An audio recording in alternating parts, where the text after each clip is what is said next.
the little girl instantly noticed that her third uncle's Buddha amulet had been cursed. Without hesitation, she pulled out a talisman and sealed the amulet on the spot. Back at home, she calmly explained to her uncle that the amulet, originally meant to ward off evil, had been tainted. Someone had cast a spell on it, turning it into a magnet for bad luck. Then, focusing her energy, she activated the talisman. Following its lead, she effortlessly uncovered a hidden secret stashed inside the wardrobe. Next, she used a special technique passed down by her master, a secret skill only she had been taught. Within seconds, the curse was completely broken. Meanwhile, the person who had cast the spell suffered a brutal backlash from the broken enchantment. Not long after, the little girl turned her attention to her second uncle. Seeing him in a wheelchair, she innocently assumed he was just being lazy. Her father quickly stepped in and explained that her second uncle was sick and couldn't walk. The girl took his words seriously. She placed her small hand on her uncle's legs and concentrated to diagnose the issue. Then, she pulled out a bell used to ward off evil and began chanting. Within seconds, a cloud of dark energy erupted from her uncle's body. A black bead dropped to the ground with a thud. She told everyone it was the calcified bone of a heinous criminal and artifact steeped in evil.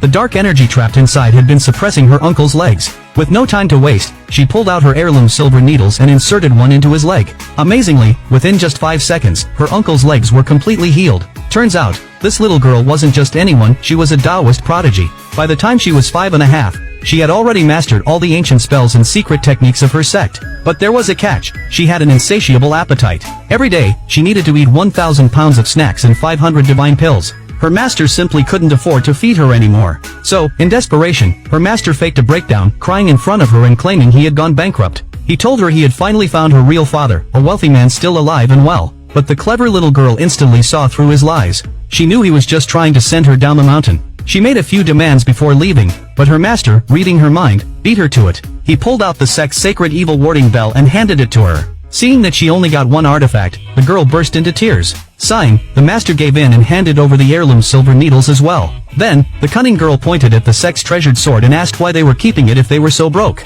But her master told her that with her current spiritual level, she still wasn't strong enough to wield the legendary Qingyun sword. With that, the girl finally left the mountain. After leaving, she pretended to be a helpless orphan and snuck into a local orphanage to get free meals. But even the orphanage couldn't handle her insane appetite. So, they tracked down her real father and reunited them. While flying home together, the girl suddenly noticed black smoke swirling outside the plane. She was sure something bad was about to happen.